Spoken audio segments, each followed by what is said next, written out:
Hello everyone, my name is Hardeep Kaur और आज हम टॉपिक स्टार्ट करेंगे बिजनेस इन्वायरमेंट। तो फर्स्ट ऑफ ऑल इसका मीनिंग देख लेते हैं बिजनेस इन्वायरमेंट का। तो business environment means all of the internal and external factors that affect how the company functions including employees, customers, management, supply and demand of business regulations. तो इसका क्या मतलब है कि बिजनेस इन्वायरमेंट में जो भी इंटरनल और एक्सटर्नल फैक्टर्स होते हैं वो कंपनी के फंक्शंस, जो भी कंपनी फंक्शंस परफॉर्म करती है उस पर जो भी इफेक्ट डालते हैं उसे बोलते हैं बिजनेस इन्वायरमेंट। तो आगे थोड़ा सा हम और देख लेते हैं इसकी डेफिनेशन। तो the sum total of all individuals, मतलब जो भी ऑल इंडिविजुअल्स हैं, इंस्टीट्यूशंस हैं एंड अदर फोर्सेस है जो कि बिजनेस के कंट्रोल से बाहर है, ठीक है, लेकिन फिर भी जो बिजनेस है उन सभी पर डिपेंड करता है। क्यों? क्योंकि यह सभी जो है बिजनेस की ओवरऑल परफॉर्मेंस और सस्टेनेबिलिटी को अफेक्ट करते हैं। तो यही है कि इसमें जो भी मतलब फैक्टर्स हैं, चाहे वो इंटरनल है चाहे एक्सटर्नल है, जो कंपनी की परफॉर्मेंस पर अफेक्ट डालते हैं। तो इसमें यही है बिजनेस इन्वायरमेंट में कि जो सभी ऑल इंडिविजुअल्स हैं या कोई इंस्टीट्यूशंस हैं या अदर फोर्सेस हैं, ठीक है, जो कंपनी और फर्म की परफॉर्मेंस को अफेक्ट करते हैं तो उसे बोलते हैं बिजनेस इन्वायरमेंट। तो ये था मीनिंग। आगे है नेक्स्ट इसमें elements dimensions of business environment. तो इसमें क्या होता है कि टू टाइप्स ऑफ इन्वायरमेंट हम कंसिडर करते हैं, एक है इंटरनल इन्वायरमेंट और सेकंड है एक्सटर्नल इन्वायरमेंट। तो इंटरनल इन्वायरमेंट में जो भी फैक्टर्स हैं वो plans and policies, human resources, financial resources, corporate image, plant and machinery, labour and management, ये सभी किसके हैं? इंटरनल इन्वायरमेंट के फैक्टर्स है, ठीक है। तो इंटरनल इन्वायरमेंट क्या होता है कि जो कंपनी के अंदरूनी जो इन्वायरमेंट होता है उसे बोलते हैं इंटरनल इन्वायरमेंट, और जे मतलब अंडर कंट्रोलेबल होता है कंपनी के। तो जो कंपनी होती है, जो फर्म होती है, उसे इन सभी फैक्टर्स को इजीली वो कंट्रोल कर सकती है। तो नेक्स्ट है हमारा एक्सटर्नल इन्वायरमेंट। तो एक्सटर्नल इन्वायरमेंट क्या होता है कि जो एक्सटर्नल होता है कंपनी के बाहर का जो इन्वायरमेंट होता है, जो अनकंट्रोलेबल इन नेचर होता है। तो इसमें टू टाइप्स के इन्वायरमेंट होते हैं, एक है फर्स्ट माइक्रो इन्वायरमेंट और मैक्रो इन्वायरमेंट। तो इन सभी के जैसे सभी माइक्रो इन्वायरमेंट के डिफरेंट फैक्टर्स है और मैक्रो इन्वायरमेंट के डिफरेंट फैक्टर्स है। तो इन सब की हम डिटेल में स्टडी करेंगे। तो आज हम इस वीडियो में इंटरनल इन्वायरमेंट और माइक्रो इन्वायरमेंट को डिस्कस करेंगे। इनके जो फैक्टर्स है ये सभी डिस्कस करेंगे, और जो मैक्रो इन्वायरमेंट के फैक्टर्स है वो हम नेक्स्ट वीडियो में डिस्कस करेंगे। तो नेक्स्ट है हमारा इंटरनल इन्वायरमेंट।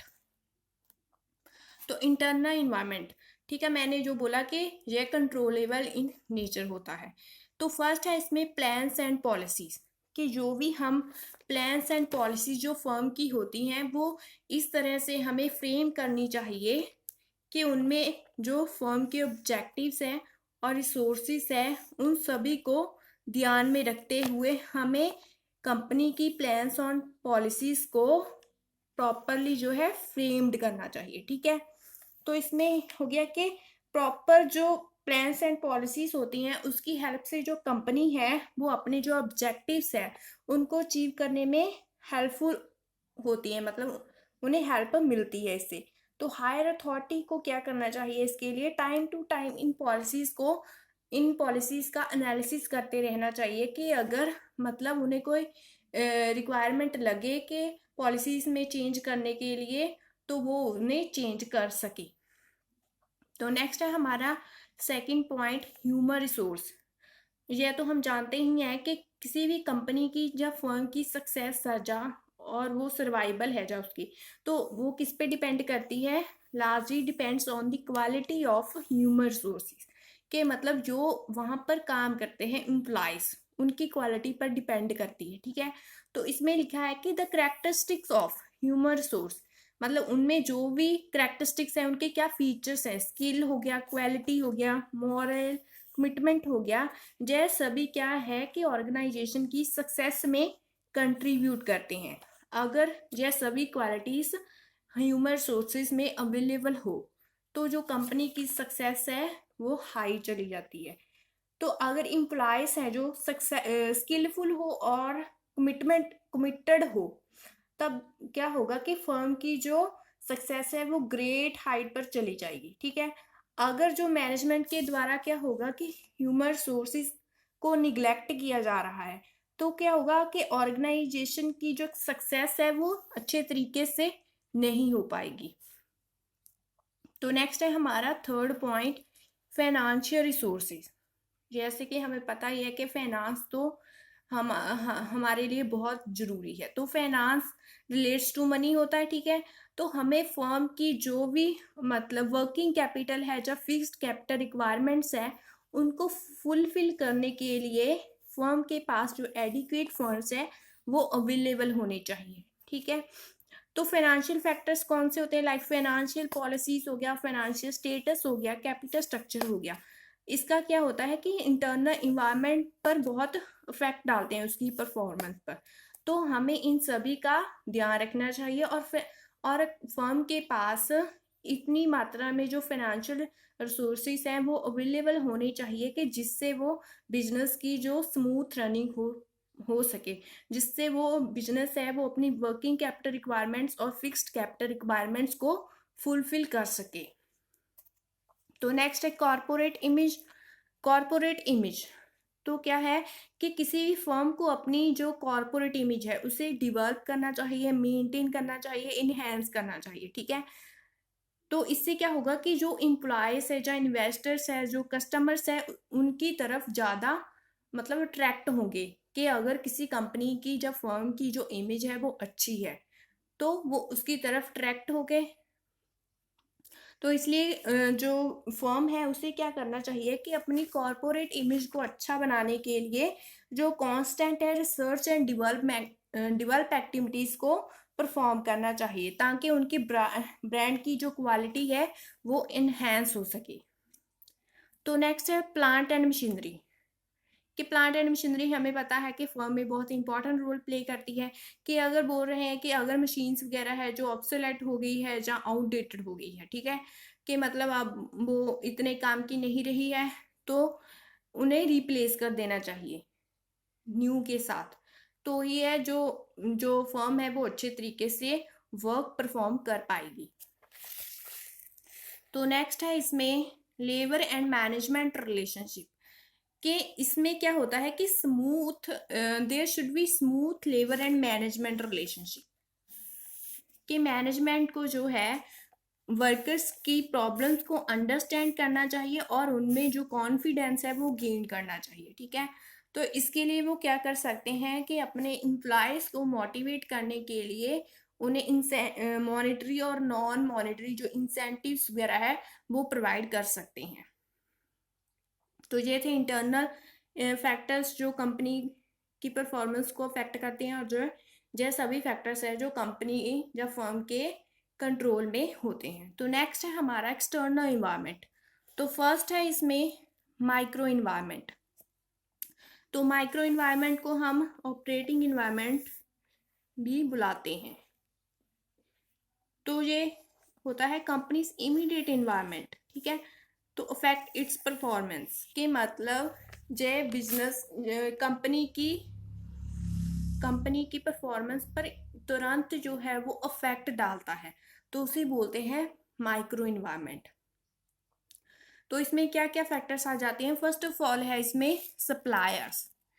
सप्लायर्स कौन होते हैं कि जो हमें रॉ मटेरियल वगैरह, मशीन्स, इक्विपमेंट सभी जो सप्लाई करते हैं हमें। इसमें यह होता है कि इसमें यह नेसेसरी होना चाहिए कि जो भी हमारी सप्लाई का सोर्स है वो ट्रस्टेबल होना चाहिए, जो ट्रस्टवर्दी होना चाहिए, रिलायबल होना चाहिए। किसके लिए कि हमारे ताकि फर्म में जो स्मूथ वर्किंग हो सके, इसके लिए जो हमारी सप्लाई का सोर्स है वो रिलायबल होना चाहिए। समटाइम क्या होता है कि अनसर्टन सप्लाई से क्या होता है कि फर्म जो होती है वो हाई इन्वेंट्रीज मेंटेन कर लेती है, जिसकी वजह से जो कॉस्ट है वो इंक्रीज हो जाती है। तो फर्म को प्रॉब्लम फेस करनी पड़ती है।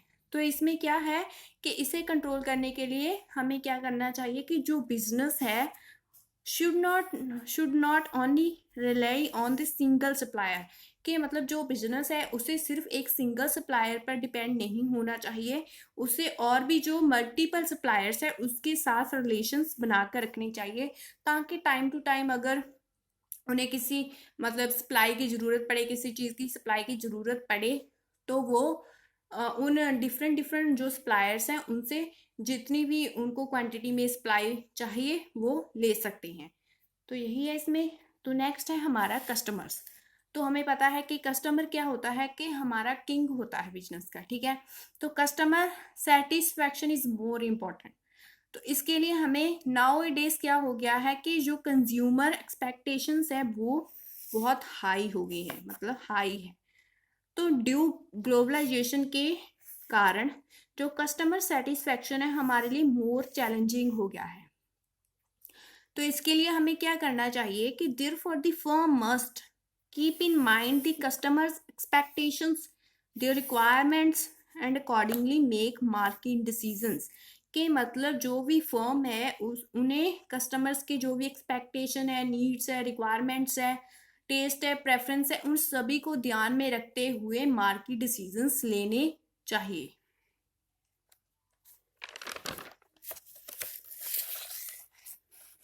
तो नेक्स्ट है इसमें हमारा कॉम्पिटिटर्स। तो जैसे हमें पता ही है कि आजकल जो कॉम्पिटिटर है वो बहुत ज़्यादा इंक्रीज हो गया है हर फील्ड में। तो हमें कॉम्पिटिटर्स जो हैं हमारे उनका बहुत अच्छे से मतलब ध्यान रखना पड़ेगा कि हमारे कॉम्पिटिटर्स हैं जो वो कौन सी स्ट्रेटजीज यूज़ कर रही हैं। तो इसमें यही है कि the company has to identify its competitors activities, के मतलब हमें जो कॉम्पिटिटर्स की एक्टिविटीज़ है उन्हें आइडेंटिफाई करना होगा, और बिजनेस को जो है वो अपनी वेरियस जो बिजनेस एक्टिविटीज़ है वो किसके अकॉर्डिंग एडजस्ट करनी पड़ेंगी, the behaviour of the competitors के अकॉर्डिंग जो है वो एडजस्ट करनी पड़ेंगी। तो इसके लिए वो फर्म है वो क्या कर सकती है कि हमें जो इंफॉर्मेशन है कॉम्पिटिटर्स के प्रोडक्ट्स के प्राइस के बारे में, प्रोडक्ट्स के बारे में, प्रमोशन स्ट्रेटजीज के बारे में इंफॉर्मेशन हमें कलेक्ट करनी चाहिए। और क्या करना चाहिए, और हमें है कि ग्रोथ और सक्सेस को अचीव करने के लिए कॉम्पिटिटर्स की एक्टिविटीज़ को टाइम टू टाइम मॉनिटर करते रहना चाहिए। तो इसमें यही है।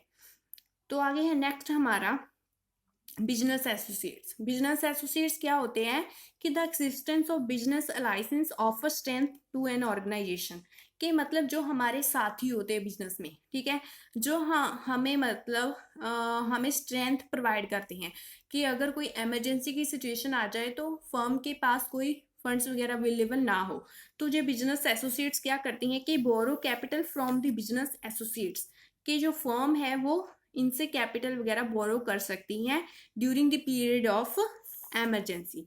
तो ये भी इंपॉर्टेंट रोल प्ले करती हैं। तो नेक्स्ट है हमारा रेगुलेटिंग एजेंसीज।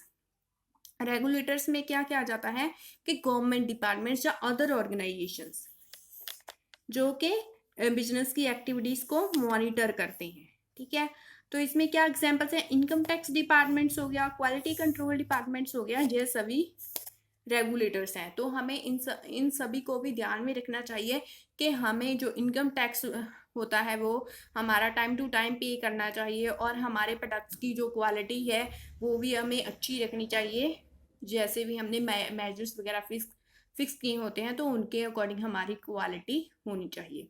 तो ये था आज का टॉपिक। आई होप कि आपको अच्छा लगा होगा। अगर वीडियो अच्छी लगी है तो वीडियो को लाइक कीजिए और मेरे चैनल को सब्सक्राइब कीजिए। तो नेक्स्ट वीडियो में हम डिस्कस करेंगे macro environment. Thank you so much.